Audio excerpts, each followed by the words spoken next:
지금부터 2021년 제2회 지구촌 장애인 복지 실천 성과 발표를 시작하도록 하겠습니다.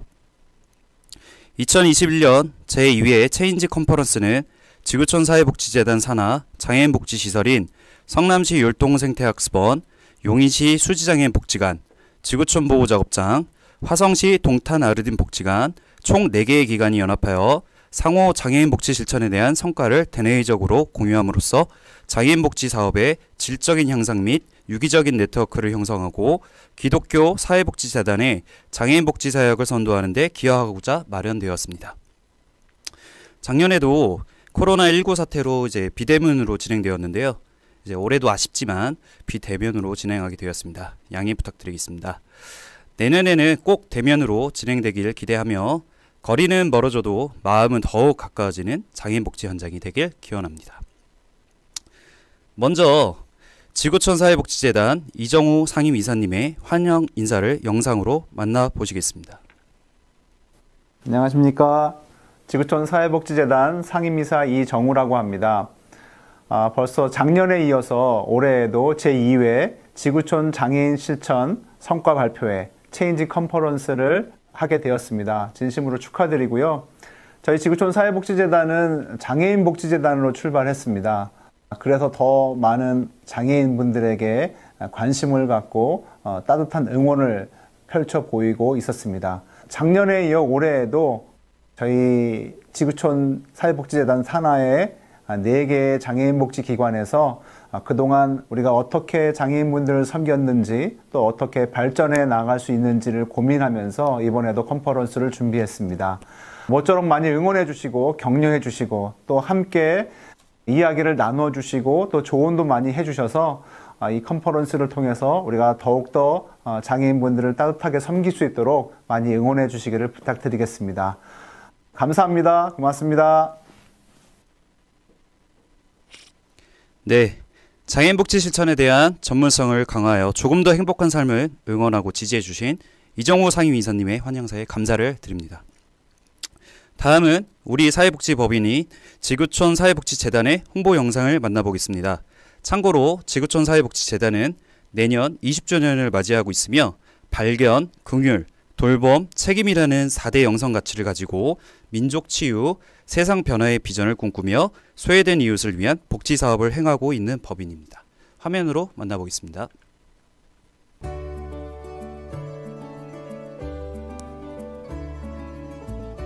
선한 사마리아인은 여행 중에 강도를 만나 쓰러진 사람을 발견했습니다.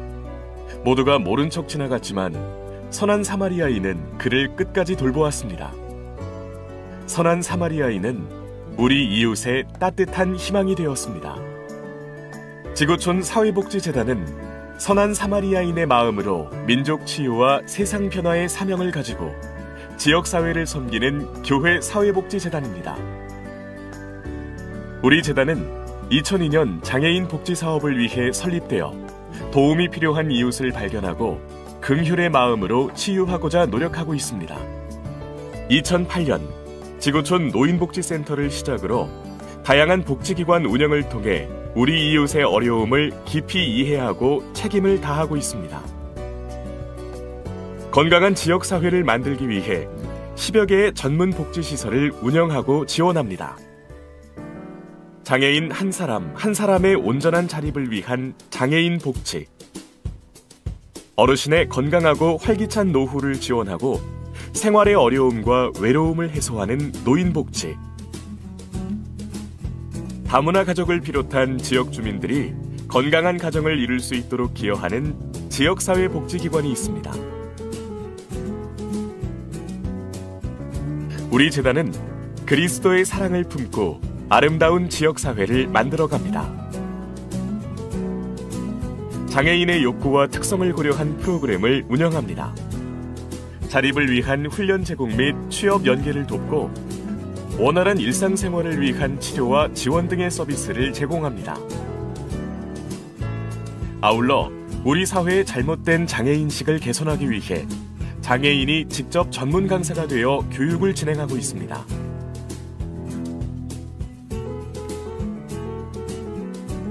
어르신의 건강하고 활기찬 노후를 함께 펼쳐갑니다. 문화교육 프로그램을 통해 활기찬 노후의 삶을 지원하고 어르신의 삶의 경험과 지혜가 다음 세대에 잘 전달되어 지역사회 변화와 발전에 기여할 수 있도록 안내하고 있습니다.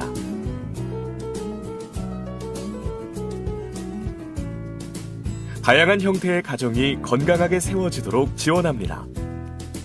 위기 상황에 놓인 가정을 발굴하고 가족 지원 서비스를 제공하며 카페와 로스팅 사업을 통해 소외계층의 일자리를 창출하고 있습니다. 또한 다문화 가족이 지역사회 구성원으로 온전히 살아갈 수 있도록 교육, 상담, 초기 정착과 취업 등을 지원하고 인식 개선 교육을 통한 편견 없는 사회를 지향하고 있습니다.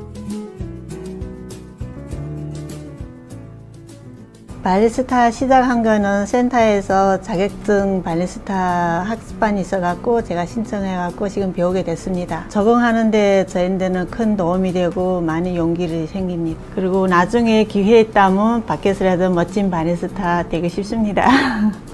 제가 이 일을 시작하고 나서 더욱더 건강해져야 되겠다는 생각도 들고 또한 아이들이나 모든 세대와 교감하는데 많은 도움이 되고 아이들에게 뭔가 나눠주려고 노력하고 있지만 사실은 제가 얻는 것이 더 많습니다. 그래서 나누는 삶이 어떻게 생각하면 받는 삶과 똑같은 삶이 아닌가 그런 생각이 듭니다. 트란슈아 베이커리에서 직업을 갖게 되었고 맛있는 빵을 만들게 되었어요. 맛있는 빵을 만들어서 사람들에게 행복을 나눠드리고 싶어요. 지구촌 사회복지재단은 여러분들과 함께하기를 원합니다. 여러분들이 외롭지 않으시고 또 홀로 있지 않기를 원합니다. 예수님께서 이 땅에 오셔서 낮은 자들과 함께하신 그 사역들을 여러분들과 함께 나누고 또 돕고 공유하기를 원합니다. 예수님 사랑하는 그 마음으로 예수님을 자랑하고 또 여러분들과 함께하는 그러한 지구촌 사회복지 재단이 되기를 원합니다. 여러분 사랑하고 주님의 이름으로 축복합니다. 감사합니다. 사람을 세우고 사랑을 나눕니다. 지구촌 사회복지재단. 다음으로는 저희 이제 담당자분들이 이제 발표 시간을 가질 건데 지금 그 실시간 저희 그 유튜브로 송출하는 채팅창에서 좀 많은 분들이 좀 응원을 해주시고 계세요. 그래서 한번 응원의 글을 몇 가지를 한번 읽어보고 저희 담당자분들이 한번 발표하는 시간을 가져보도록 하겠습니다. 지금 저희 많은 분들이 저희 실시간 채팅으로 좀 올려주셨는데요. 공감과 나눔 이종성님께서 지구촌 사회복지재단의 장애인복지 실천 성과 발표에 화이팅이라는 응원 남겨주셨고요. 그리고 양동훈님께서 체인지 컨퍼런스가 벌써 2회째를 맞이하고 있다. 올해도 각자 현장에서 수고해 주셨고 내년에도 화이팅한다 라는 글이 있으셨고요. 박명훈 원장님이신 것 같은데 이제 4개 기간 모두 화이팅이라고 하셨고요. 그리고 이제 김봉준님은 또 수진호인 장애인복지가 한근식 관장님 응원합니다. 뭔가 애정 어린 약간 개인적인 글을 볼 수 있었습니다. 지금 이제 4개 기관들이 발표하기 전에 이제 여러분이 속한 기관들이 열심히 잘 발표를 하는지 좀 같이 봐주시면 좋을 것 같고요. 지금 실시간 채팅창에도 계속 열려 있으니까 응원 앞으로 좀 많이 부탁드리고 그 응원이 지금 발표자분들이 힘이 돼서 더욱더 발표를 잘 할 수 있을 것 같습니다.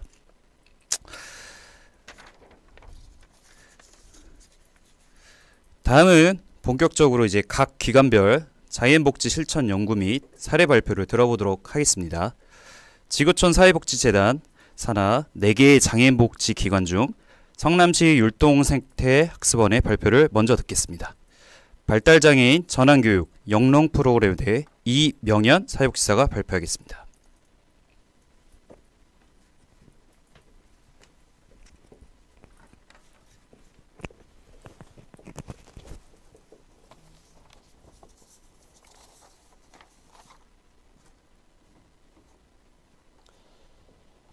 안녕하세요. 성남시 율동생태학습원 이명현 사회복지사입니다. 첫 번째 발달장애인 전환교육 프로그램 성과를 주제로 발표 시작하도록 하겠습니다.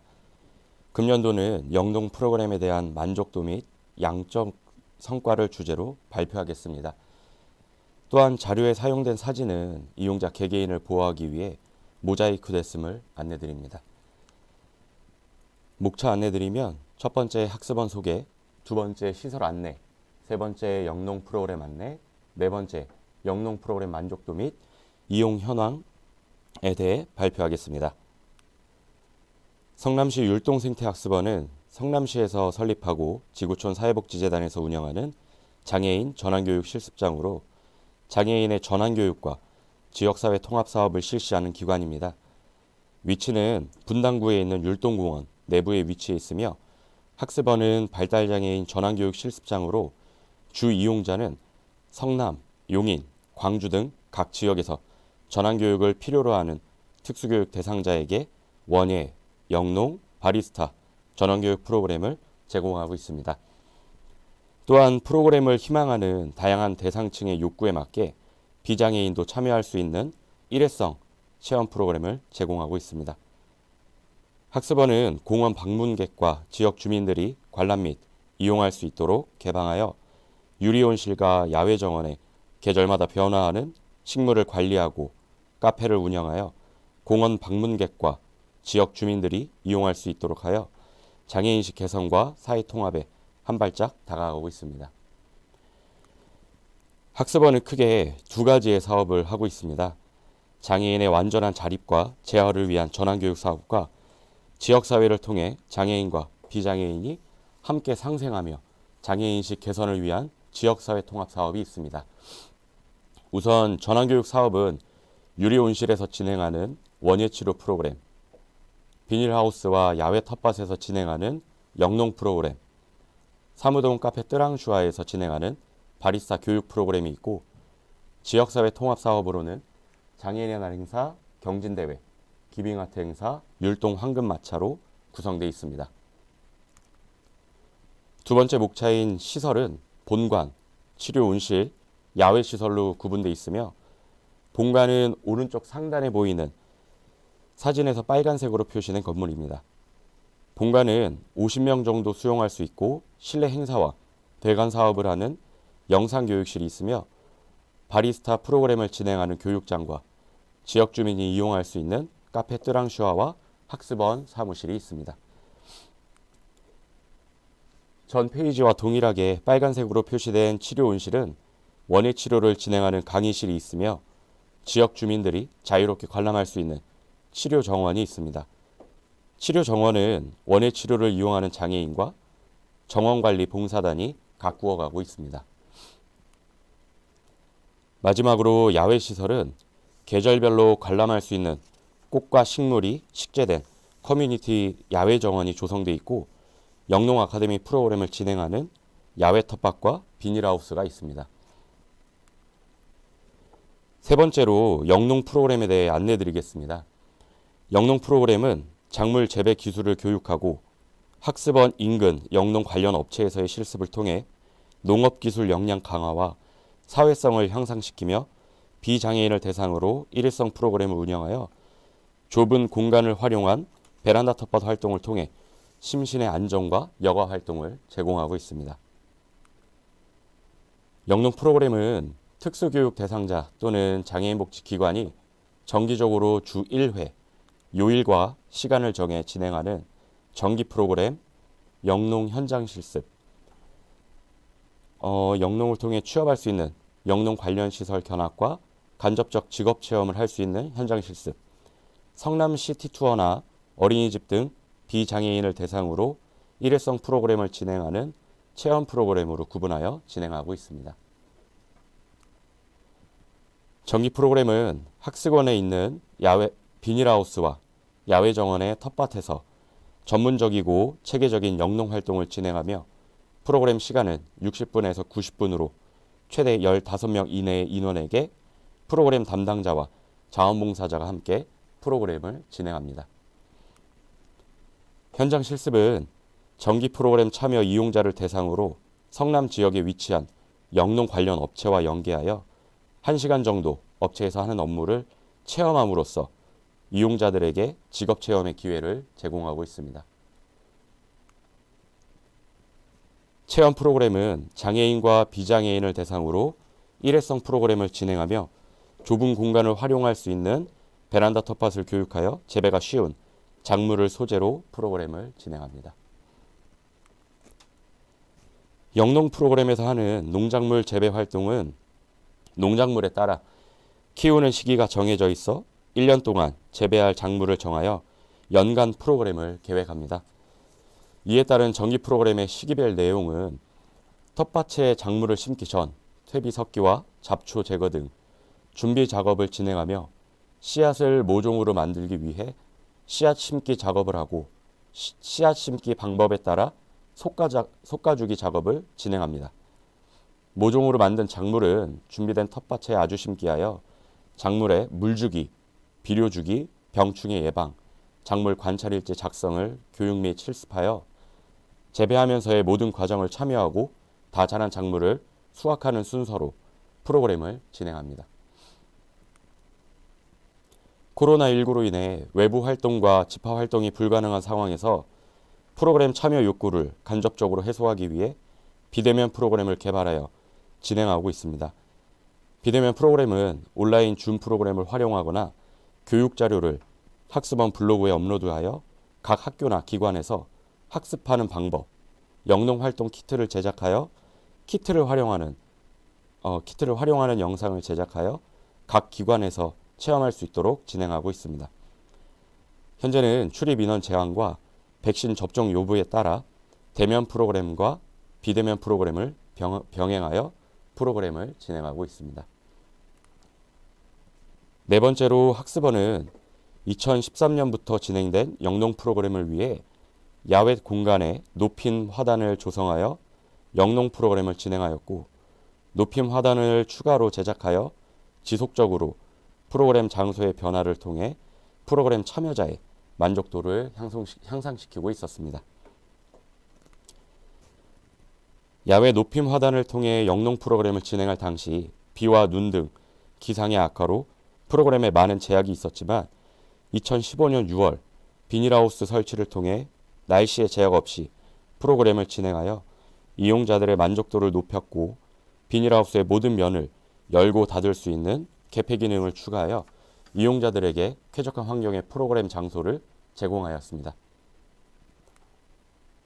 비닐하우스 외부에도 텃밭을 추가 조성하여 다양한 작물을 활용한 영농 활동과 그에 따른 수확량을 확대할 수 있었고, 야외 텃밭을 활용하여 이용자들의 체험 기회를 증가시켰으며, 비닐하우스와 노지 재배를 통해 재배 공간에 따른 작물의 성장 차이를 관찰하며 이용자들의 영농 기술을 향상시킬 수 있었습니다. 정기 프로그램 이용자와 이용기관 담당자를 대상으로 만족도 조사를 실시합니다. 이용자들에게는 이용자들의 특성을 고려하여 스티커를 활용한 프로그램의 전반적인 만족도와 프로그램 내용별 만족도를 조사하고, 이용기관 담당자는 프로그램 이용에 대한 세부적인 만족도 조사를 실시하고 있습니다. 이용기관 담당자의 만족도 조사 항목 내용은 프로그램의 이용 목적, 시설 상태의 만족도, 프로그램 담당자의 건의사항 반영 정도, 프로그램의 전반적인 만족도에 대한 항목으로 구성되어 있습니다. 보시는 페이지의 만족도 조사는 올해 상반기 만족도 조사 결과이며, 첫 번째 이용 목적은 전환교육 실습, 사회성 향상, 문화여거 선용, 스트레스 해소 중 전환교육 실습이 84.6%로 가장 높게 나타났으며, 시설 상태와 프로그램 담당자의 건의사항 반영 여부, 프로그램의 전반적인 만족도는 전체 긍정적인 답변이 있었습니다. 영농 프로그램은 2016년부터 올해 예상 실적까지 총 9년간, 2013년부터 2021년까지 총 9년간 21,424명의 이용자가 참여했으며, 이용자의 증가로 상승 곡선을 확인할 수 있습니다. 연평균 약 2,380명의 이용자가 프로그램에 참여하였습니다. 그래프에서 작년과 올해 실적이 줄어든 것은 코로나19로 인해 이용 실적이 감소했습니다.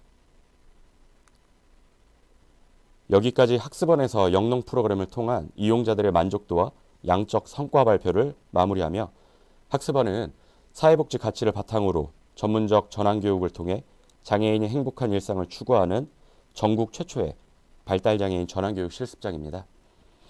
오늘 발표드린 영농 프로그램은 치유 농업에 관한 법안이 통과됨에 따라 다양한 교육 및 치유 농업 프로그램으로 제공할 계획입니다. 앞으로 담당자의 역량을 강화하여 전문적 프로그램으로 개발할 수 있도록 하겠습니다. 코로나19로 전환교육 프로그램이 원활하게 진행되지 않아 그 기간 동안 비대면 교육 프로그램이 함께 진행되었습니다. 앞으로도 이러한 상황에 대비하여 공간 제약을 최소화한 온라인 플랫폼을 지속적으로 개발할 계획입니다. 학습원 프로그램 문의는 학습원 대표 번호로 문의 주시면 각 프로그램 담당자와 신청 관련 상담을 받으실 수 있고 학습원 프로그램을 통해 변화되는 이용자분들에게 아낌없는 응원 부탁드리겠습니다. 이상으로 발표 마치도록 하겠습니다. 감사합니다.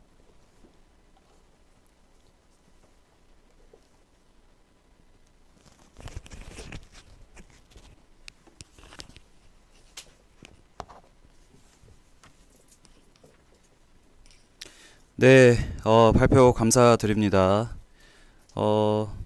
율동생태학습원이 제가 알기로도 이제 성남시에 있는 그 야탑동에 위치한 걸로 알고 있는데요. 강연을 들어보니까 그 바리스타라든지 원예 활동 등 다양한 체험 프로그램들을 최적화된 서비스를 제공할 수 있는 기관이지 않나 싶은 생각이 들고요. 내년에도 많은 인원들이 율동생태학습원에서 체험 프로그램을 진행했으면 좋겠다는 기대를 해봅니다. 자, 다음은 용인시 수지장애인복지관의 발표를 듣겠습니다. 장애인의 사회적 안전망, 살기 좋은 수지교육 만들기라는 내용으로 이용선 팀장, 안하민 사회복지사가 발표하겠습니다.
네, 안녕하세요. 이용선입니다.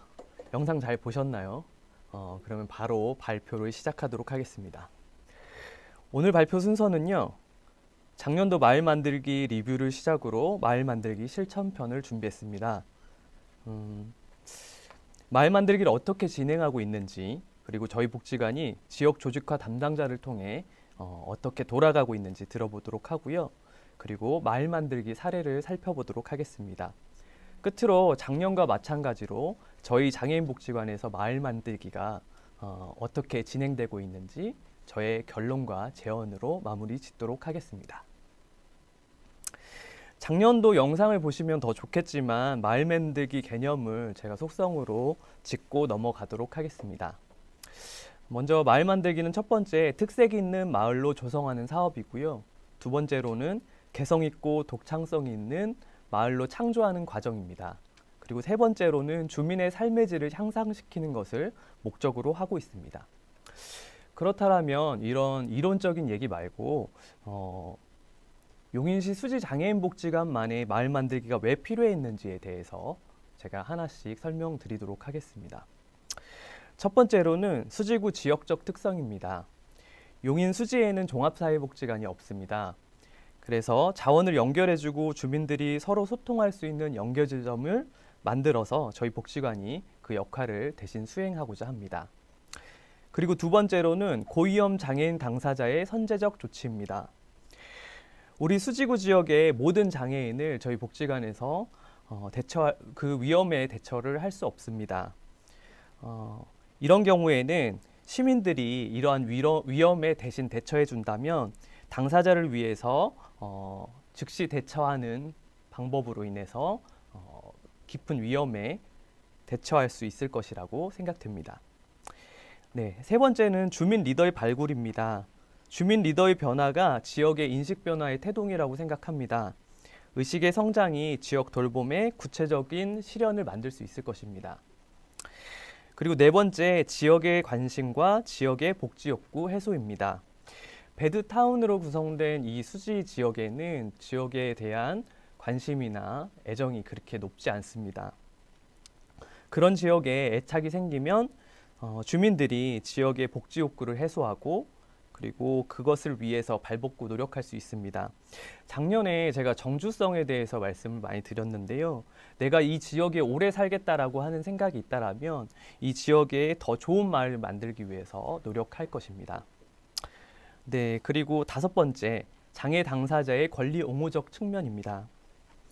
주민의 인식 변화가 당사자의 인권 변화에 중요한 역할을 할 수 있습니다. 시민의식의 성장은 배려와 공감 있는 건강한 마을로 성장하게 만들 수 있습니다. 네, 작년에 제가 관계하는 철수라는 작품을 소개해 드렸습니다. 이 작품의 그물코 하나하나가 지역 주민 혹은 지역 자원이었으면 좋겠다라는 얘기를 드렸었는데요. 이 그물의 코가 조금씩 늘어나면 장애인이 살기 좋은 사회적 안전망을 잘 구축할 수 있을 것 같다라는 생각을 하게 되었습니다. 네, 그리고 2020년도 그리고 올해 저희 기관과 네트워크한 여러 마을 기관과 그리고 개인 그리고 모임입니다. 코로나 상황에서도 저희가 자원을 촘촘히 맺고 그런 사회적 안전망을 만들고 싶은 기대가 그림에 좀 나타난 거 아닐까 싶습니다. 그렇다면 마을 만들기를 어떻게 해야 할까요? 여러 실패를 경험하면서 저희가 느낀 세 가지 실천적인 마을 만들기 방법을 전해드리고자 합니다. 먼저 첫 번째로는 주민 모임에서 주민의 의견을 반영하여서 시작된 마을 모임 형태가 있고요. 그리고 두 번째로는 사회 문제를 중심으로 조직된 마을 모임 형태가 있습니다. 그리고 지역사회 내에 기관 간의 네트워크를 통해서 조직된 마을 모임 형태입니다. 좀 더 면밀히 살펴보도록 하겠습니다. 지역 주민 모임에서 지역적 의제를 중심으로 한 접근 방법은 마을에 대한 공개 강좌를 진행하고요. 자원한 주민들을 중심으로 의견을 청취하여 꾸린 마을 모임 형태입니다. 강점은 지역에 대한 관심을 끌어올릴 수 있다는 것입니다. 네, 다음은 문제를 중심으로 한 접근 방법입니다. 좀 전에 마을 모임 형태가 지역의 관심도를 끌어올리는 것이었다면 이번에는 사회적 이슈로 확장됩니다. 기후위기, 포괄적 차별금지법, 청년 취업, 젠더와 같은 이슈 중심으로 참여자를 모집합니다. 이 모임의 경우에는 참여자의 관심도가 깊이가 다를 수 있다고 하는 약점이 있습니다. 지역 주민 중에 전문가를 뛰어넘는 깊이가 있다면 누구나 접근하기에는 쉽지 않을 것입니다. 하지만 이런 모임으로 인식 계기의 전환이 된다면 지역의 의식을 한 단계 끌어올릴 수 있는 긍정적인 부분이 있습니다. 네, 다음은 지역의 네트워크를 활용한 접근 방법입니다. 용인 지역은 살펴보면 지역 단체, 그리고 공방, 인문학 공동체, 협동조합 이런 기관들이 많이 있습니다. 이런 기관들과 연대 활동을 구성할 수 있습니다. 이런 모임에서 GMO 식품, 그리고 남북평화통일, 참여민주주의, 정치학교와 같은 의미 있는 모임으로 발전시킬 수 있습니다. 하지만 시민 조직의 공통의 관심사를 이끌어내기 어렵고 기관의 전문성이 오히려 다른 기관과 연대를 방해하는 장애물이 되기도 합니다. 현재 저희 복지관에서 기획 중인 마을 모임이고요. 총 5개가 진행되고 있고 1개는 코로나 상황으로 중단된 상태이며 1개는 내년에 기획 중인 마을 모임입니다. 저희 복지관이 꾸리고 있는 마을 모임이 어떠한 형태로 진행되고 있는지 현장의 모습을 잘 살펴볼 수 있는 담당자를 모셔보도록 하겠습니다. 네, 마을 공동체의 담당자가 직접 마을 공동체를 소개하도록 하겠습니다.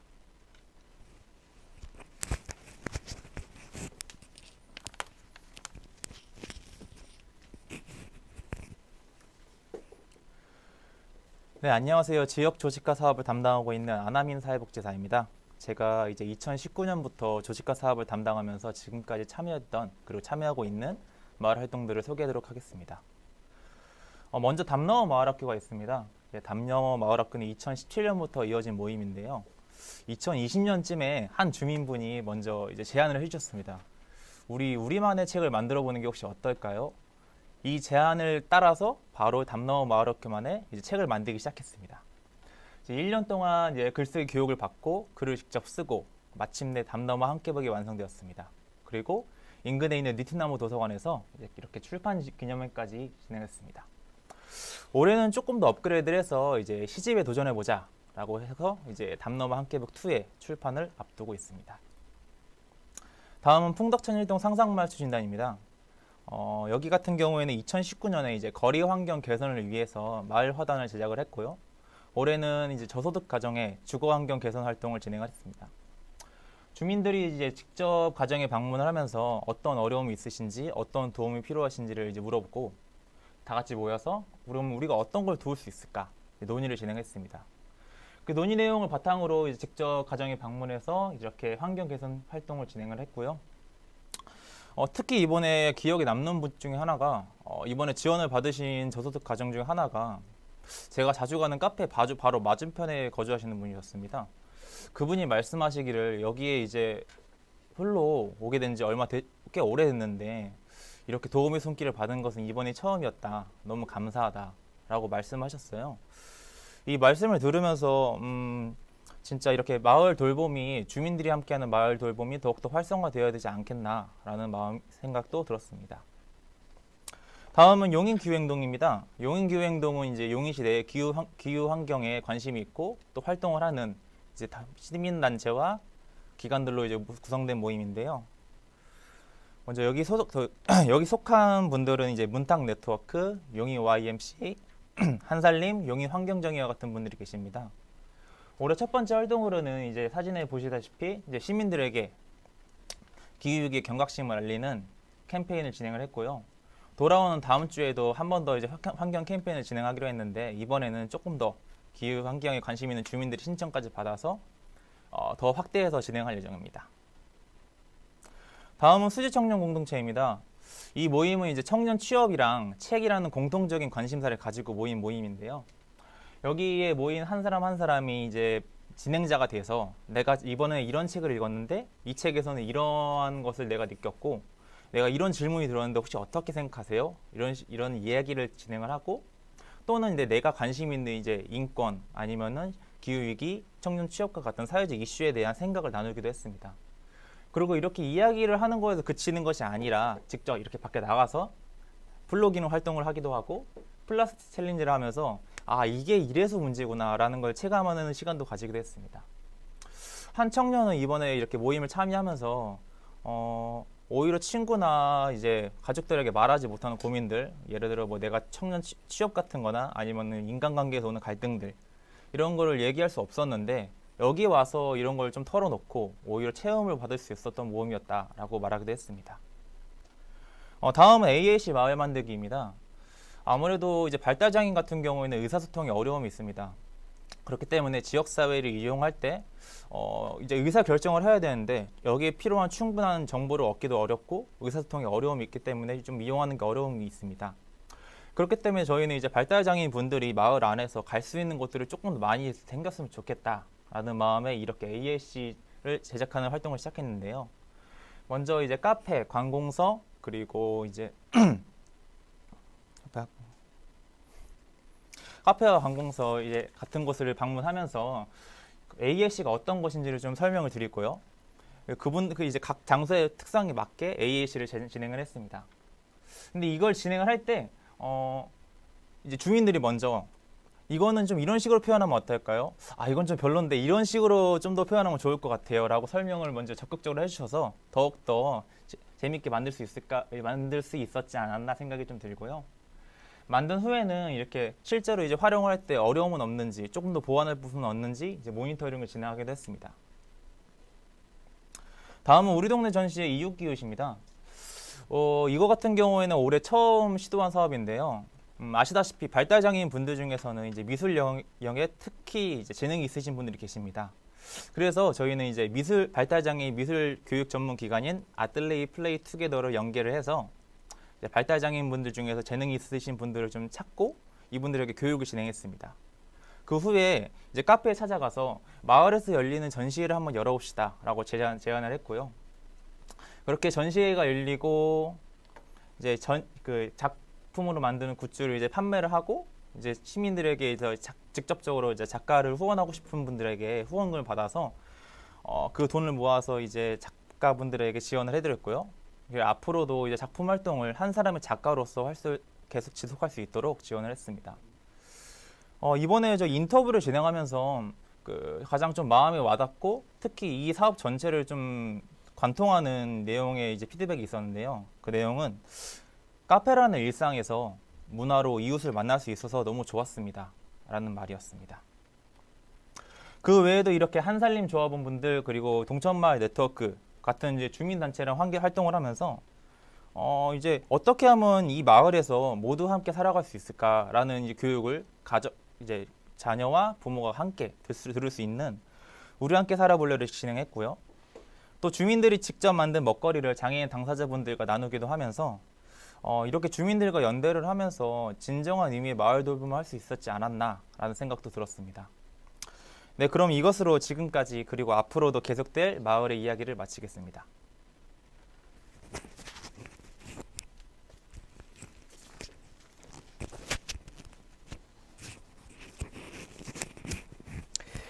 네, 저희는 이렇게 마을 공동체 모임을 지원하고 있고요. 마을 공동체 의식을 형성할 수 있는 다양한 거리들을 개발하고 있습니다. 현재 담당자 없이도 자조력을 갖춘 두 마을 공동체 사례를 소개해 보도록 하겠습니다. 앞서 설명했던 그 주민 교육을 통해 참여자를 모집한 담너머 마을학교라는 모임입니다. 굉장히 오랜 시간 모임 내부에서 활동을 논의했었고요. 4년차 접어드는 마을 모임입니다. 그렇지 않을 때도 있었지만 지금은 구성원들이 서로 참여 의지가 강해졌고요. 지자체 지원을 받기 위해서 공동체를 등록하고 고유번호증을 발급받았습니다. 그래서 작년에는 용인시 마을공동체 지원 사업에 당선되었고요.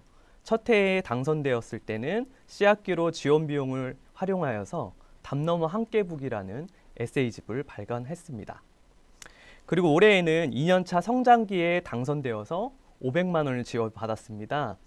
다음 주에 담너머 함께북 두 번째 이야기 시집을 발간할 예정입니다. 또한 다양한 회복적 성격의 자조 모임으로 발전하여 서로 정서적으로 힘이 되고 실험적인 도전을 하기도 합니다.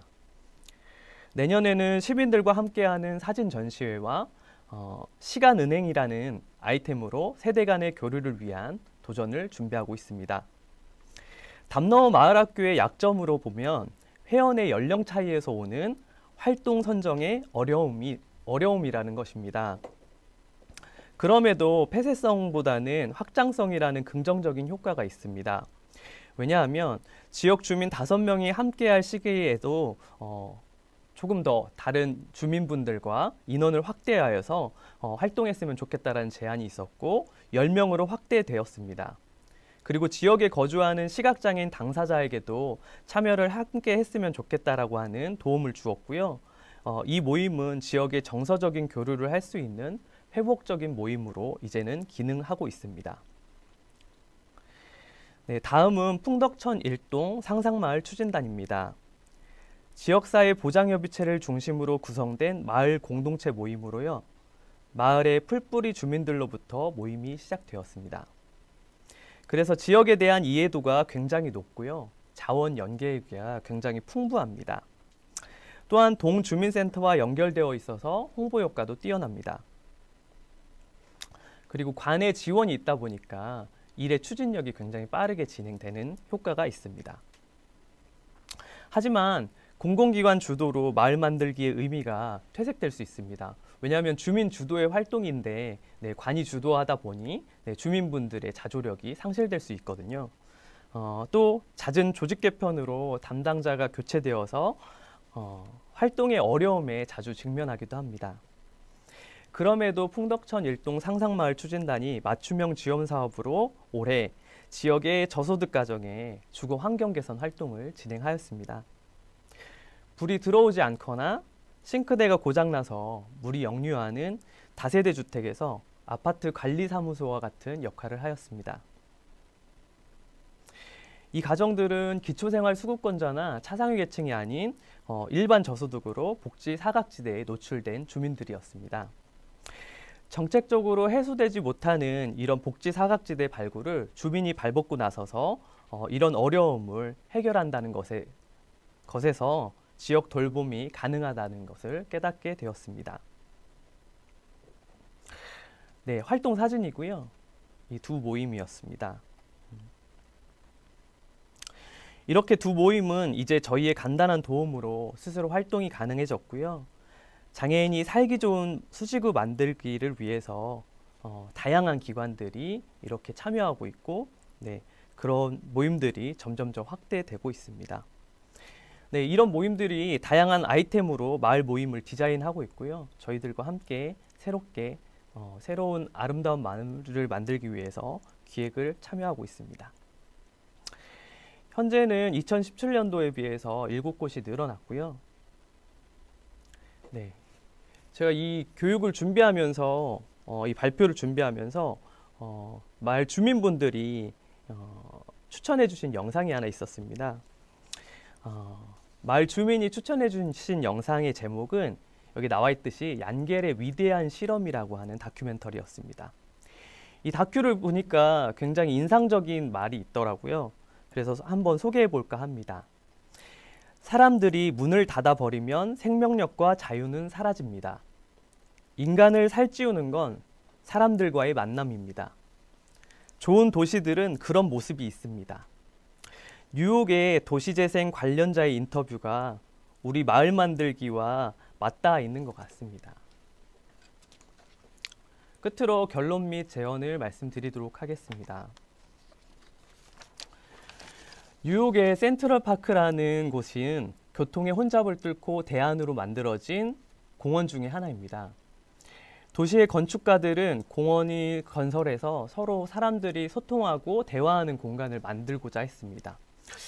근데 우리 같으면 도로가 혹은 교통이 혼잡하니까 도로를 확충시켜야지 이렇게 얘기를 하는데 뉴욕은 그렇지 않아서 세계적으로 사랑받는 도시가 된 것 같습니다.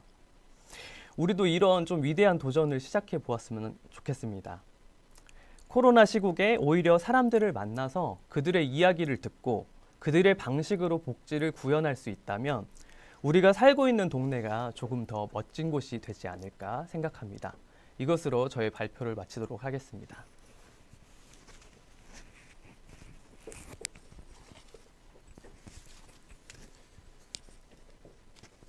네, 발표해주신 두 분의 담당자분께 감사 인사드리고요. 장애인의 사회적 안정망, 살기 좋은 수지구 만들기, 제목만 보더라도 기분이 좋아지는 내용의 사업이지 않나 싶습니다. 내년에도 살기 좋은 다양한 마을들을 만들어주시길 바라겠습니다. 다음은 지구촌 보호작업장의 장애인 생산품 판매 활성화를 위한 장애인복지연대 사업 두레더스라는 주제로 김슬기 직업훈련교사가 발표하겠습니다.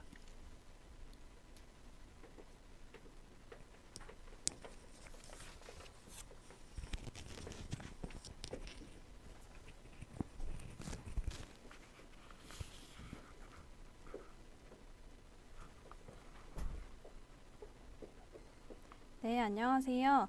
장애인 생산품 판매 활성화를 위한 장애인복지연대 사업 두레더스 사업 발표를 맡게 된 지구촌 작업장의 김슬기입니다. 네, 오늘의 발표 순서입니다. 먼저 두레더스의 의미와 필요성, 사업에 참여하는 기관 소개 및 그간의 추진 과정, 사업 안내 및 실적, 홍보용 사진 및 영상 시청 순으로 발표하겠습니다. 먼저 두레더스란 합성어인데요. 옛날 농촌사회에서 상호협력을 목적으로 조직된 촌락 단위를 뜻하는 두레와 우리라는 뜻을 가진 영문 어스를 함께 붙여 두레더스라는 사업 명칭이 나왔습니다. 쉽게 말하면 우리 협력해서 같이 뭐뭐 하자, 뭐뭐 해보자 라는 의미로 우리 같이 협력해서 장애인 생산품을 활성화시키고 나아가서 장애인들의 경제적 자립을 위해 같이 노력해보자 이런 의미로 해석될 수 있습니다. 두레더스는 올해 초에 여러 필요성으로 인해 만들어진 사업인데요. 먼저 용인시에 존재하는 장애인복지관 3개소와 6개의 장애인 직업재활시설이 함께 하나의 목표를 두고 연합해서 사업을 해보면 어떨까라는 작은 아이디어에서 나왔습니다. 공통 분모로 우리가 잘할 수 있는 장애인 복지를 하면서 유대관계를 강화하자는 건데요.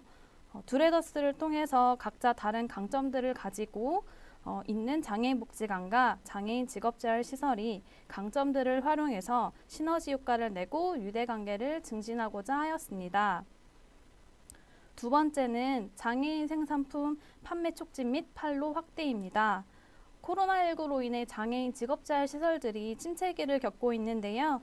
장기간 공을 들여 거래하고 있었던 거래처들이 코로나19로 인해 무기한 휴업하거나 폐업하면서 거래가 끊김과 동시에 장애인 직업재활시설들도 줄어든 주문량으로 어려움을 토로하고 있었습니다.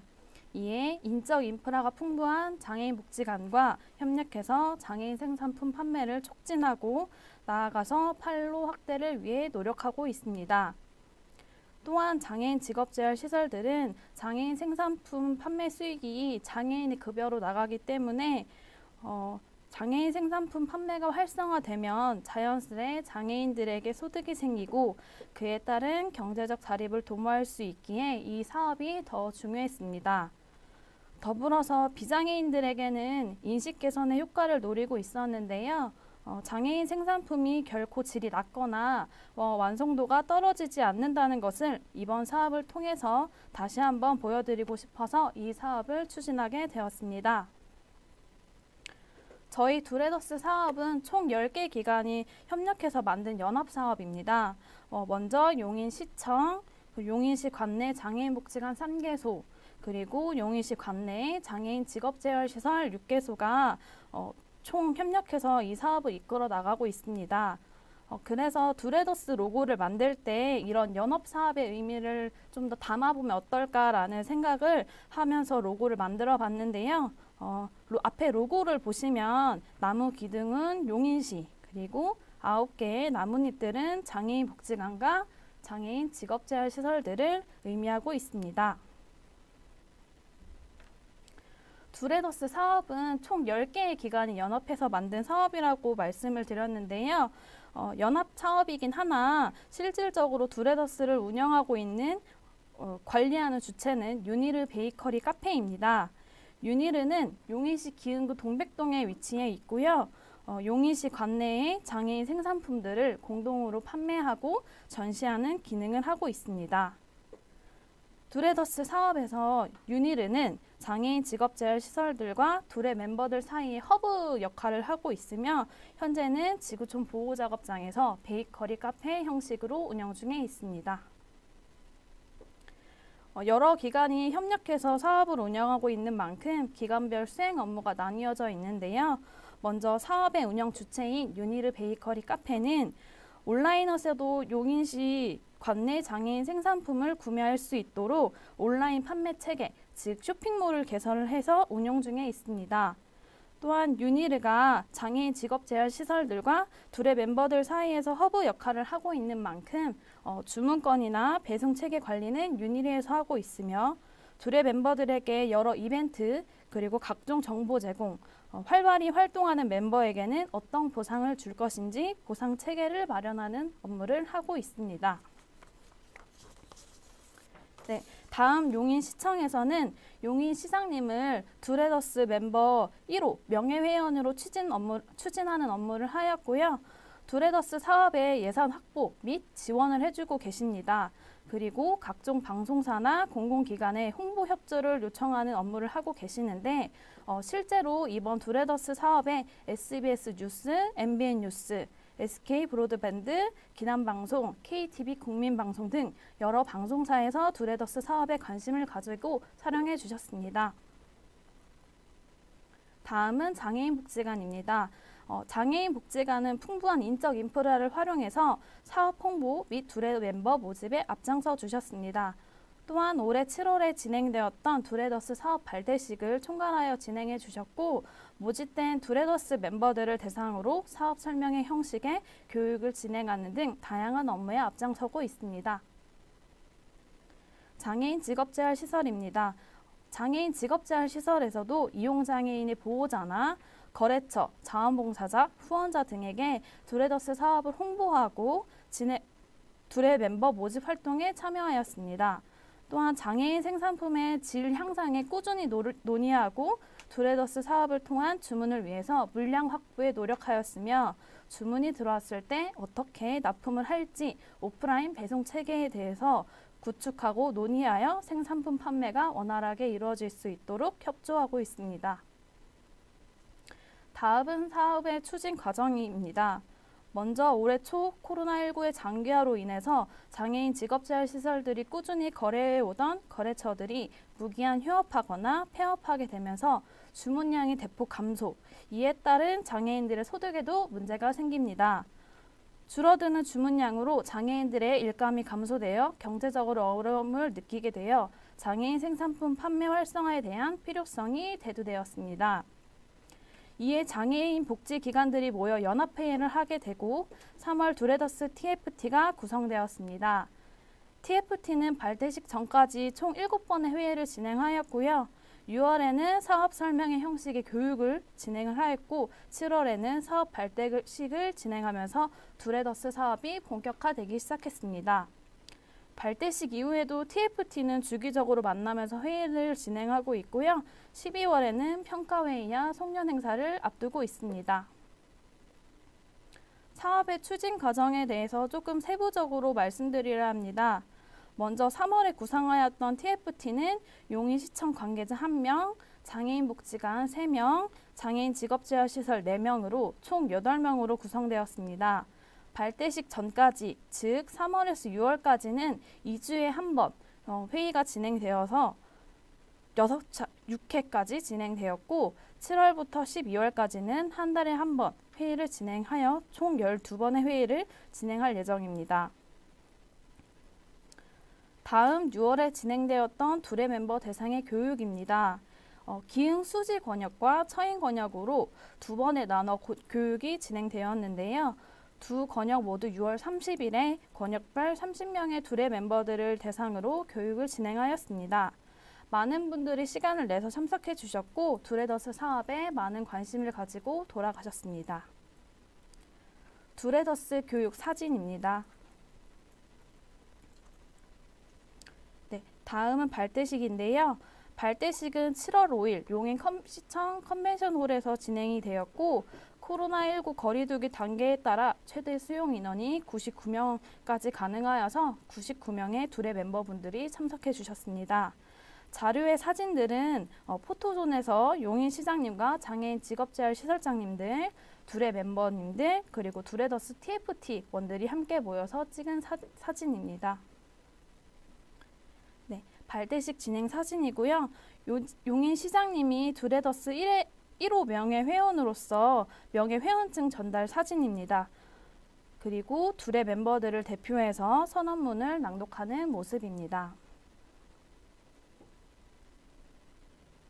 네, 그리고 시장님과 복지관장님들, 그리고 직업재활 시설장님들, 그 외에 다른 단체장님들이 모여서 비전 선포식을 하고 함께 단체 사진을 찍었습니다. 현대자동차 경기 남부본부에서는 두레더스 사업을 축하하는 의미로 1,550만 원 상당의 장애인 생산품들을 구입해 주셨고요. 발대식이 진행되고 있는 홀 밖에서는 용인시 관내 6개의 장애인 직업재활 시설들이 생산품 홍보 부스를 운영하면서 열심히 장애인 생산품 홍보에 대해서 홍보를 하는 시간을 가졌습니다. 네, 두레더스는 모든 분들이 가입하실 수 있고요. 두레더스 사업 주체가 이제 윤일이다 보니까 윤일이 매장에 직접 전화를 하시거나 방문을 하셔서 가입을 해도 좋고, 인터넷 검색창에 윤일의 베이커리 카페를 치시고 홈페이지에 들어가서도 가입이 가능합니다. 두레 멤버들에게 저희가 여러 혜택을 드리고 있는데요. 누적된 금액에 따라서 등급별 할인 혜택이 주어지고 두레 멤버들을 대상으로 각종 이벤트가 진행됩니다. 또한 활발히 활동하는 멤버들에게는 각종 포상을 수여해드리고 있는데요. 표창이라든지 감사패 아니면 상품 등 다양한 보상 체계를 마련하고 있습니다. 저희 두레더스에는 5개의 회원 등급이 존재하고 낮은 등급인 브론즈부터 제일 윗등급인 다이아몬드 등급까지 있습니다. 누적 금액에 따라서 상시적으로 할인되는 퍼센테이지가 달라지고 있습니다. 장애인 생산품 주문 방법은 간단합니다. 첫 번째로는 유니르에서 운영하고 있는 쇼핑몰에 들어가서 장애인 생산품 주문 탭을 들어가시면 시설별로 주문할 수 있는 상품들이 나오니 살펴보시고 원하는 상품을 주문하시면 됩니다. 두 번째는 매장에 방문하시거나 전화로 주문을 하실 수 있는데요. 매장은 용인시 기흥구 동백동에 위치해 있고 매장에 방문하시면 다양한 빵들과 여러 장애인 생산품들이 전시되어 있어서 구경하는 재미도 있습니다. 다음으로는 카카오 채널에 유니르 베이커리 카페나 두레더스를 입력해서 채널을 추가하시면 여기서도 간단히 카카오톡으로 주문하실 수 있습니다. 다음은 장애인 생산품 구매 과정입니다. 구매에서 수령까지의 과정인데요. 먼저 홈페이지나 매장, 방문, 전화로 주문을 하시면 유니르에서 주문을 총괄합니다. 그럼 해당 상품이 속해 있는 장애인 직업재활 시설에 주문 내용을 전달하고 장애인 직업재활 시설에서는 해당 상품을 유니르에 가져다 주거나 두레 멤버에게 직접 납품을 해주거나 택배를 발송하게 되면 두레 멤버가 상품을 수령할 수 있습니다. 두레더스 사업에 참여해주신 두레 멤버들은 여러 역할들을 하고 계시는데요. 장애인 생산품을 구입하시거나 지역사회의 장애인 생산품에 대해서 홍보를 합니다. 더 나아가서 다른 사람들이 장애인 생산품에 관심을 갖고 구입할 수 있도록 판매를 연계하는 역할도 하고요. 두레 멤버로 활동할 수 있도록 회원 모집에도 앞장서고 있습니다. 두레더스는 7월 1일부터 사업이 본격화되어 시작됐는데요. 10월 말 기준으로 4개월간 두레 멤버는 총 494명이 모집되었습니다. 두레더스 사업을 통하여 총 105건, 즉 약 4,550만 원의 장애인 생산품이 판매되었습니다. 다음은 많은 두레 멤버들이 두레더스 홍보 판넬을 들고 사진 촬영한 사진입니다. 감사하게도 많은 분들이 두레더스 사업의 좋은 취지를 들으시고 많이 가입해 주시고 활동해 주고 계십니다. 다음 두레더스 홍보 영상 시청을 마지막으로 두레더스 사업 성과 발표를 마치겠습니다. 앞으로 또 두레더스 사업에 많은 관심 부탁드리며 영상 시청하시겠습니다. 감사합니다. 부지런히 땀 흘리며 일하는 용인시의 중증 장애인들. 용인관 내 6개 장애인 직업재활시설에서는 오늘도 더위를 잊고 각자 맡은 일에 몰두하는 장애인들을 만날 수 있는데요. 저희가 만든 중요입니다. 돈 벌어서 엄마 찾고 싶어서. 우리 부모님께 효자하겠습니다. 저희가 만든 빵입니다. 소세지 빵이랑 피자빵이랑 소보로빵이랑 모카빵, 모카파운드, 상투과자, 마들렌, 그 다음에 먹물빵, 올리브 식빵, 호두빵입니다. 오늘도 열심히 해서 손님들한테 맛있는 빵을 대접하고 싶다, 이런 마음으로 일을 하고 있습니다. 속도는 조금 더디지만 하나하나 꼼꼼하게 서로 도와가며 정성을 다해 제조한 제품들. 장애인들이 자립하는 씨앗이 되는 이 소중한 제품들을 한 곳에 모아 판매하는 서비스를 용인시가 전국 최초로 시작했습니다. 누구나 두레더스 홈페이지에 회원 가입하고 사이트에 있는 제품들을 장바구니에 넣으면 1년 내내 할인된 가격으로 구입할 수 있습니다. 장애인들은 자신의 일을 통해 스스로 자립하고 소비자들은 가치 있는 소비를 할 수 있는 기회 두레더스.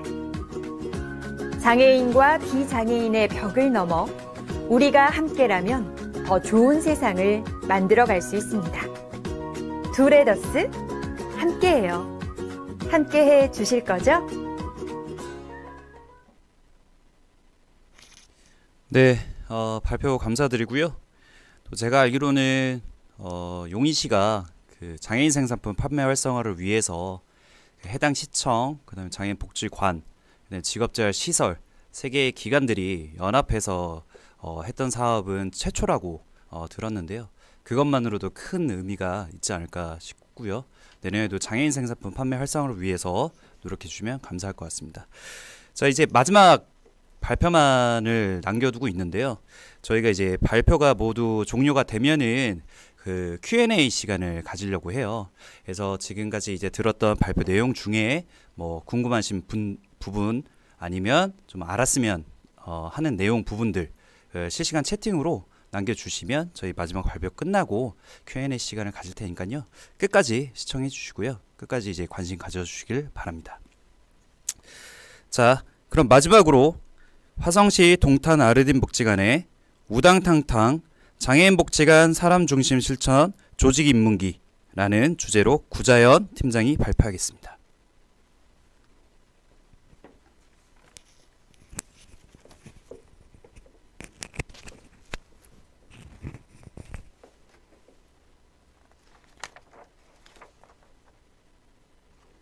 네, 안녕하세요. 화성시 동탄 아르딘 복지관의 구자연입니다. 네, 마지막 발제를 맡았고요. 잘 진행해 보도록 하겠습니다. 저희 복지관에서는 올해 이제 사람 중심 실천 사업을 개인의 차원이나 한 팀의 사업이 아니라 조직 차원에서 도입을 하게 되었는데요. 이 과정들에 대해서 조금 설명을 드리고 공유하도록 하겠습니다. 네, 저희 복지관에서 준비한 이번 발제의 목차는 이제 시간의 흐름에 따른 저희의 생각 그리고 질문, 다짐들을 중심으로 살펴보도록 하겠습니다. 첫 번째는 저 개인 차원에서의 출발이었던 지점인데요. PCP 들어보셨나요? 지금 이 발제를 듣고 계시는 분들 중에서도 관심이 있으신 분들과 또 시작하려고 하시는 분들, 또 처음 듣는 분들 다양하게 계실 것 같은데 처음 2018년도에 PCP라는 것을 접했지만 사실 이 시기는 개인의 좀 차원이었고요. 처음 시작하려고 했을 때 저희가 느꼈던 어려움은 교육이나 어떠한 자료들이 정리되어 있지 않았고 조금 알 수 없는 영역에 대한 어떤 그런 막연함이 좀 컸습니다. 그래서 조직 차원에서 실제 이것을 진행했다기보다는 개인 차원에서 이러한 부분들에 대해서 공부해 나갔는데요. 기관에서는 사실 2018년 연말에 저희가 2시간 시간을 내서 사람 중심 실천을 이제 중점적으로 연구하고 계시는 윤재원 교수님을 모시고 교육을 들었습니다. 하지만 2시간이라는 시간 자체가 이 조직 안에 사람 중심 실천이 스며들기에는 조금 부족한 시간이었고요. 이 시기 저희의 도전과 과제는 이러한 내용들을 어떻게 하면 조금 더 공부할 수 있을까? 그리고 저 개인이 아니라 어떻게 하면 같이 공부할 수 있는 동료를 섭외할 수 있을까? 그리고 또 이러한 여러 가지 질문들에 대해서 누구한테 물어봐야지 라는 질문들이 좀 있어서 전문가를 좀 섭외해야겠다라는 생각을 했어요. 그 이후에 사실 2018년이 지나고 2019년부터 정말 시작을 했으면 좋았을 텐데 이제 아시다시피 화성시 동탄 아르딘 복지관은 이 시기에 또 복지관을 신축하고 또 이사를 하면서 개관을 하는 시점이 있었어요. 그래서 저희가 바로 실행을 하지는 못하고 이제 중장기 발전 계획에 담고 저희의 사업 계획에 담는 정도로만 사실 실천을 진행했습니다. 그래서 이제 개관을 잘 마치고 실제로 저희가 진행을 하려고 했을 때 저희 안에서 이제 제 안에 들었던 궁금증 어떻게 어디서 시작해야 되지라고 이제 퀘스천이 들었고 그때 모든 분들 앞서가셨던 기관이나 자문위원분께서 해주셨던 공통된 이야기는 팀장님 일단 같이 모이세요. 그리고 같이 공부하세요라는 이야기를 제일 많이 하셨고 그러면 어떻게 시작해야 할까. 근데 여러분 기관 안에서 학습 조직 많이 해보셨을 텐데 사실 좀 막연한 부분이 있잖아요. 그래서 일단은 저희도 사람을 모았습니다. 그래서 이제는 저 개인이 아니라 이제 주간보호센터에 계신 분들과 그리고 저희 팀 그리고 사무국장님을 이렇게 모시고 행복한 보통의 삶, 오늘 백은영 교수님께서도 보통의 삶, 평범한 삶에 대해서 이야기해 주셨는데 그러한 학습 조직의 네임을 가지고 저희가 모임을 시작을 했습니다. 그 당시에 사람 중심 실천에 대한 국내 유일한 번역 도서가 이제 마이클 스멀의 사람 중심 계획과 의미 있는 삶이라는 도서였는데요. 그 도서와 그리고 이준우 교수님의 장애인 복지 관련 책 중에 장애인 복지를 설명하는 이론들을 발췌해서 저희가 스터디를 했습니다. 그런데 이게 그 책을 아마 아시는 분들은 아시겠지만 굉장히 내용이 어렵고 번역서이다 보니까 이해하기가 좀 힘들었는데요. 지금 아마 PT의 글자가 좀 작게 보이실 텐데 이 학습 조직에 참여하면서 겪었던 어떤 생각의 어려움들을 조금 제가 읽어서 소개해 드리도록 하겠습니다. 저희 이종성 사무국장님 같은 경우에는 학습 조직에 참여하면서 많은 기대와 또 의욕을 가지고 가장 빨리 적용할 자신이 있었습니다.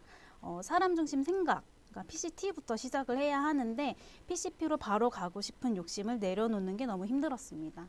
그냥 업무 지침을 만들어서 적용하고 싶었고 내재화를 건너뛴 어떤 실천의 그 조급함을 좀 내려놓고 작은 생각 하나를 변화시켜가는 현실이 가장 힘들었다. 이렇게 이야기해 주셨고요.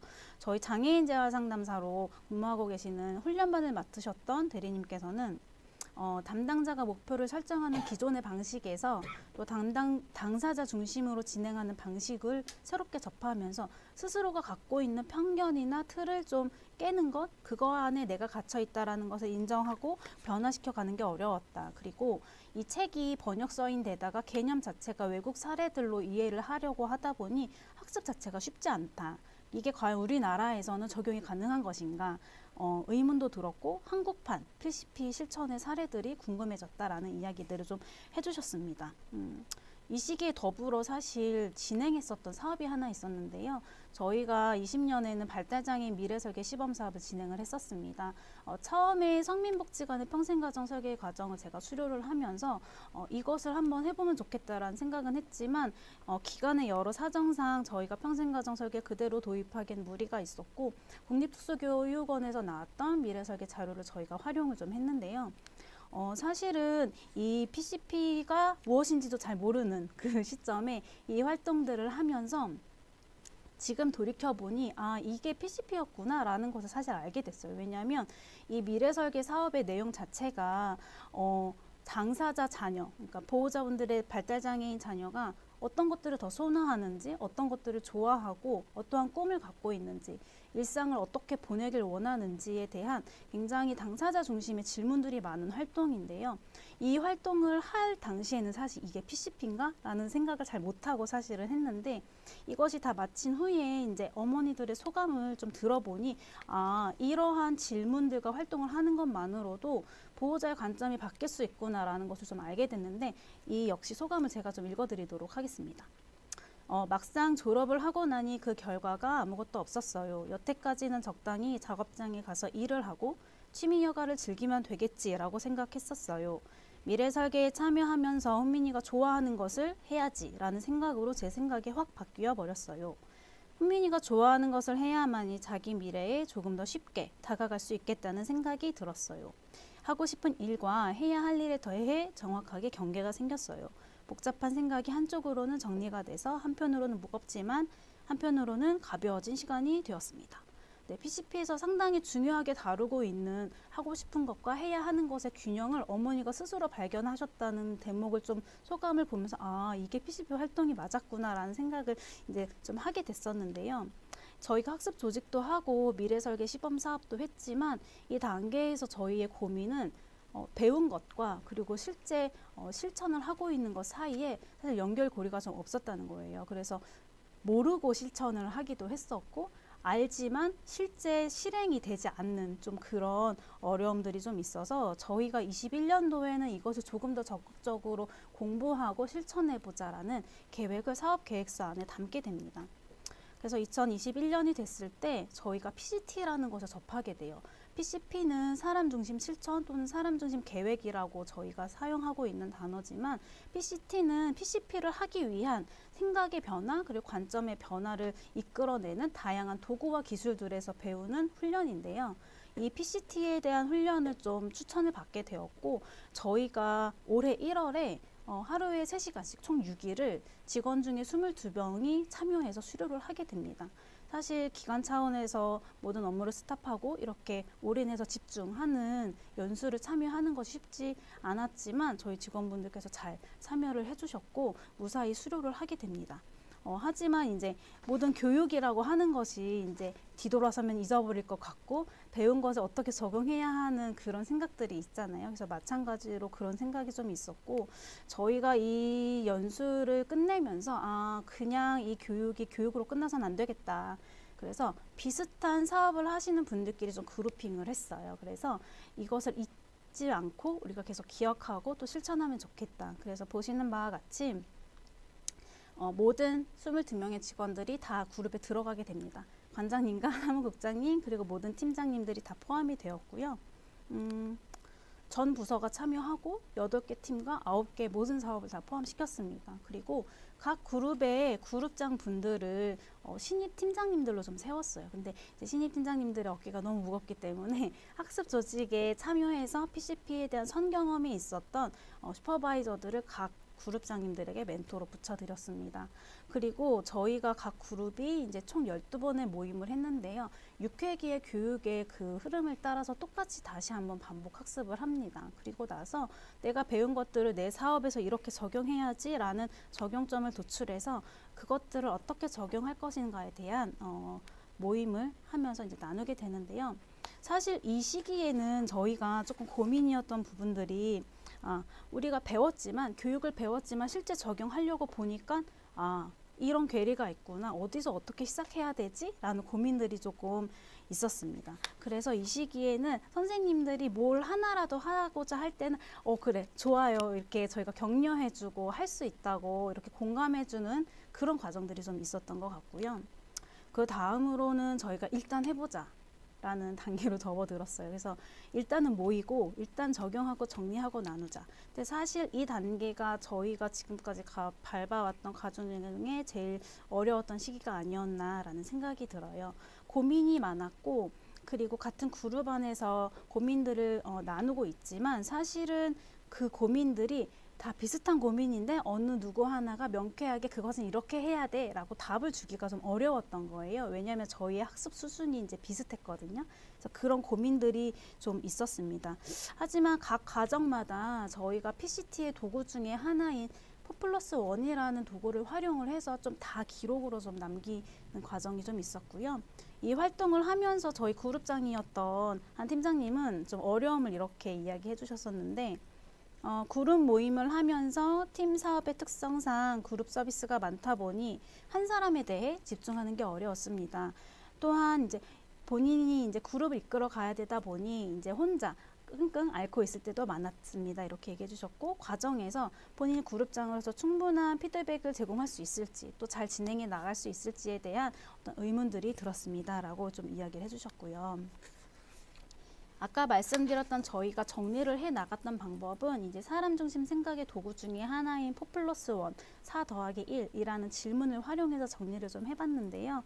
저희는 이제 모든 사업을 다 아우르다 보니까 그 중에 하나인 특수교육 영역에서는 어떤 적용들을 했냐면 한 아동을 더 잘 지원하기 위해 도구들을 활용해서 이 아이를 긍정적으로 소개할 수 있는 한 자료들을 만들었고 그 자료들을 다른 치료사들과 좀 공유를 했습니다. 그래서 이 아이가 어떤 치료를 받던지 어떤 지원자를 만나던지 이 아이의 특성에 대해서 잘 알고 더 잘 지원할 수 있도록 좀 자료를 만드는 작업들을 좀 했었고요.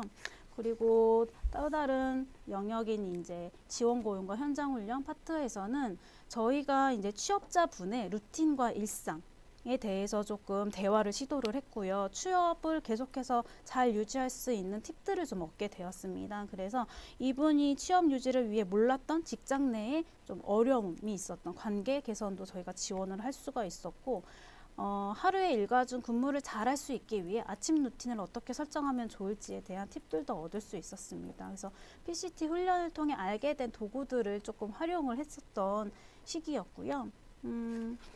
하지만 이제 아까 말씀드렸던 것부터 저희가 말씀드렸던 것처럼 여러 가지 도구들이 있지만 또 저희가 만나는 이용자도 많고 또 사업도 많잖아요. 그러다 보니 어디서부터 어떻게 시작해야 할지, 도대체 이건 언제까지 이렇게 해야 하는 건지 좀 이런 궁금증들이 있었고, 같은 그룹 안에서 해소되지 않는 질문들이 좀 있었어요.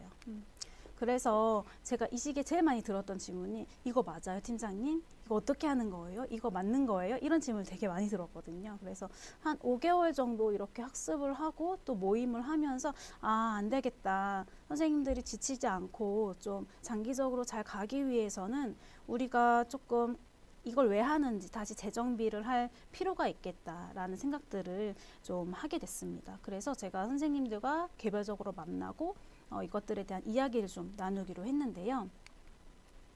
첫 번째 질문은 이거였어요. PCP가 본인의 장애인 복지 역량에 정말 도움이 되고 있는지 조금 여쭤봤었는데, 선생님들이 이야기해 주셨던 것 중에 하나는 도구의 적용이나 스킬도 중요한데 일단 내 스스로 관점의 변화가 있었다. 그래서 이를 성취한 것 같아서 보람 있다라고 이야기해 주셨고, 이용자를 바라보는 관점이 확실히 바뀌었다라고 이야기를 좀 해주셨고요. 또 다른 분들은 그동안 내가 흘려듣고 흘려보던 것들이 이제는 그렇게 보는 게 아니라 더 자세히 듣고 더 자세히 보게 된다라는 이야기들을 좀 해주셨습니다. 두 번째는 이 PCP 실천을 하실 때 어떻게 긍정적인 부분이 조금 느껴지시는지 질문을 드렸는데요. 우선은 치료실 입실 자체를 아이들이 즐거워한다. 그리고 본인의 선호나 관심과 당사자에게 중요한 것들을 중심으로 치료를 하다 보니 일단 학습이 빨랐고, 그리고 그렇게 학습한 내용들은 쉽게 잘 잊지 않았다라는 점이 있었고, 다양한 상황들에서 이런 것들을 전이시킬 수 있었다라고 이야기해 주셨어요. 그래서 이용자에 대해 더 알아갈 수 있다는 점이 좋았고, 또 이 자료들로 지역사회와 소통할 수 있는 기회가 많이 생겼다고 이야기를 좀 해주셨습니다. 반면 이제 어려운 점들을 좀 제가 들으면서 앞으로 우리가 이렇게 해야겠구나 라는 팁들을 많이 얻을 수 있었는데요. 우선 PCP 자체가 기다림의 시간이 너무 길고 시간과 에너지의 투여 시간이 많다. 그리고 결과나 성과에 집착하지 않고 실천하는 것이 어렵다라는 이야기들을 해주셨어요. 또 추가적으로 담당자나 기관에 요청하고 싶었던 바는 PCP에 대한 추가 교육이나 보수 교육과 같은 지속적인 교육이 있으면 좋겠다. 그리고 궁금증에 대한 개별 코칭이나 슈퍼비전이 좀 있으면 좋겠다라는 이야기들을 좀 해주셨습니다. 그래서 이 시기를 거치면서 우리가 할 수 있는 거 딱 하나만 하자. 그리고 우리가 선택하고 집중하자라는 이야기들을 좀 했고요. 저희가 지금 9월부터 하고 있는 작업은 제가 이것을 실천하고 있는 선생님들과 1대1로 만나서 개별 점검을 하고 있다는 부분이고요. 두 번째는 저희가 이 사례들을 실패담이던 성공담이던 한 달에 한 번씩 사례 공유회를 가지자라는 거예요. 그래서 저희가 월요일마다 주간 업무 회의를 가지는데 마지막 주, 넷째 주 월요일에는 이 사례들을 같이 공유하기로 합니다. 저희가 9월에 첫 사례 공유회를 했는데요. 이때 나눴던 사례들을 조금 소개해드리고 마무리하려고 하는데 이영민 님이라는 분이시고요. 이분은 중도장애로 인해서 건강이 악화되시고 또 이제 우울증이 조금 심해지셨던 분이시고 저희에 대해 사례가 의뢰된 분이셨어요. 저희가 초기 상담을 할 때 이분에 대한 여러 가지 정보를 알게 되고 또 라포도 형성이 되었지만 이 PCP 활동을 하면서 이분에게 정말 중요한 삶의 지점은 무엇이었는지를 좀 알게 되는데, 그것은 건강이 더 좋아지는 것, 또 우울증이 완화되는 것들이 아니라 수학을 가르치는 일이었어요. 그래서 저희가 이분에게 이게 정말 중요했구나라는 것을 좀 알게 됐고, 그 지점을 통해서 저희가 이분이 스스로 그런 기회를 가지실 수 있도록 좀 지원하는 활동을 했습니다. 그래서 수학을 가르치실 수 있는 무급 자원봉사도 하셨었고, 또 다시 유급으로 일하실 수 있는 기회를 좀 얻으셨고요. 이 부분을 좀 본인이 경험하시면서 굉장히 삶의 기쁨과 활력을 좀 느끼셨는데, 이 부분에 대해서 저희가 활동 참여 소감을 조금 인터뷰를 땄어요. 그래서 이거를 잠깐 같이 시청을 하면 좋을 것 같습니다. 네, 영상 보도록 하겠습니다. 안녕하세요. 저는 평생 수학과 살던 이영균입니다. 반갑습니다. 저는 뭐 이제 건강도 잃고 나이도 되고 그래가지고 제가 하던 그 수학을 가리키는 것을 찾기가 굉장히 어려웠어요. 그런데 이 선생님을 통해서 그런 기회를 얻게 되고 그래서 아주 보람되게 임했습니다. 오랜만에 학생들 만나가지고 같이 수학을 배운다는 그 기회를 갖게 됐는데 저한테는 한동안 잊었던 것을 찾는 그 삶의 활력소가 됐었습니다. 네, 영상 잘 보셨죠? 그 한 사람의 삶이 행복하기 위해서는 본인이 선택한 일들 그리고 본인이 중요하다고 여기는 부분들이 삶의 지점마다 사실은 있어야 하는데 그렇게 삶을 살지 못하시다가 이 PCP 활동을 통해서 그것들을 찾으시고 본인이 좀 그것을 주도적으로 해 나가시는 것을 보면서 아, PCP가 정말 한 사람에게 집중하는 거구나. 그리고 작은 것이지만 이용자의 변화를 끌어낼 수 있구나라는 것을 저희가 이 사례를 통해서 조금 알게 됐습니다. 그래서 사실은 아직도 저희가 지금 하고 있는 부분은 저희가 56명 중에 22분만 사실 이 연수를 수료를 하시고 진행을 하셨어요. 그래서 아직도 전 직원이 이 교육을 다 듣지 못했고 아직도 이해의 그 정도가 서로 다 다릅니다. 그래서 앞으로 해야 할 저희의 조금 일들은 전 직원이 이것을 조금 이해하는 것 그리고 월사례 공유를 계속 유지하면서 서로가 갖고 있는 고민 그리고 보람을 같이 나누고 어떤 분이 듣더라도 이걸 쉽게 이해할 수 있도록 함께 공유하는 것이 저희의 좀 과제이고요. PCP뿐만 아니라 그 이후에 PCD나 POL 등등의 이제 여러 가지 교육들이 있는데 저희가 이것들을 조금 훈련하면서 좀 전문성을 더 강화해야 한다라는 과제가 저희에게 남아 있습니다. 저희가 2018년부터 올해까지 사실 이런 개인의 차원에서의 출발과 소그룹으로서의 어떤 시도들 그리고 조직 전체로서의 어떤 시도들을 아주 짧은 시간 동안 나눴는데요. 사실 이것을 저희가 가져오게 된 것은 PCP라는 것이 아까 백월룡 교수님도 기도 강연에서 말씀해 주셨던 것처럼 사실은 한 사람의 평범한 일상 그리고 일상적인 삶을 유지하는 데 있어서 그 사람을 정말 좀 깊이 들여다볼 수 있게 해주는 도구인 것 같아요. 그래서 이 PCP를 조금 더 많은 분들이 관심을 갖고 함께 공부하고 나누고 우리 장애인복지 사업에 좀 적용하면 좋겠다라는 생각들로 좀 가져오게 됐습니다.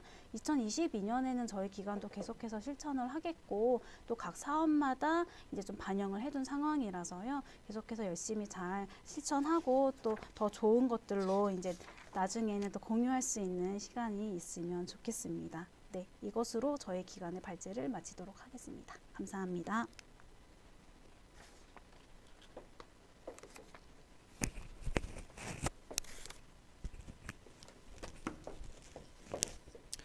네, 발표 감사합니다. 저 들으면서 이제 PCP, PCT 이제 처음 들어보는 좀 생소한 용어였는데요. 또 이제 발표를 통해서 이제 그런 용어들과 관련된 사업 부분들을 좀 이해할 수가 있었고요. 또 그 사업에 대한 긍정적인 부분뿐만이 아니라 이제 부정적인 부분은 또 무엇이 있었는지 그거를 이제 좀 다양한 각도에서 좀 관찰을 해보고 분석을 하셔서 내년도에는 조금 더 이제 완성도 있는 사업을 이제 꾸려 나가겠다라는 의지를 볼 수 있었던 것 같습니다. 장애인과 지역사회를 위한 따뜻한 마음을 느끼게 해주신 네 분께 다시 한번 진심으로 감사의 말씀을 드리고요. 그리고 이제 앞서 말씀드린 것처럼 저희 기간 발표는 다 끝났는데요. 이제 기간에 대한 그 사업에 대한 궁금증이라든지 아니면은 뭐 우리 기간 아직 하지 않고 있는데 사업 발표를 통해서 저 사업에 대한 벤치마킹을 좀 해보고 싶다. 근데 이제 이런 부분에 대해서 좀 궁금한 부분이 있다라든지 이제 좀 다양한 좀 Q&A 시간을 좀 가지려고 합니다. 그리고 지금 실시간 채팅으로 지금 확인을 하고 있는데요. 그 여러분들이 궁금한 부분 지금 바로 글을 올려주시면 그 담당 선생님들께서 답변을 하는 시간을 가지도록 하겠습니다.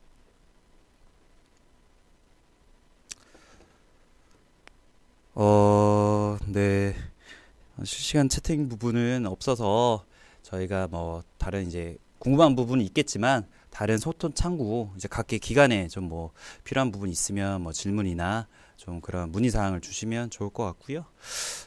그러면 마지막으로 저희 이제 폐회 및 감사 인사 하도록 하겠습니다. 이상으로 2021년 제2회 지구촌 장애인 복지 실천 성과 발표회 체인지 컨퍼런스를 마치도록 하겠습니다. 유튜브로 시청해주신 분들과 영상으로 함께 해주신 상임 이사님, 백은영 교수님, 그리고 현장에서 발표해주신 모든 분들께 감사를 드립니다. 감사합니다.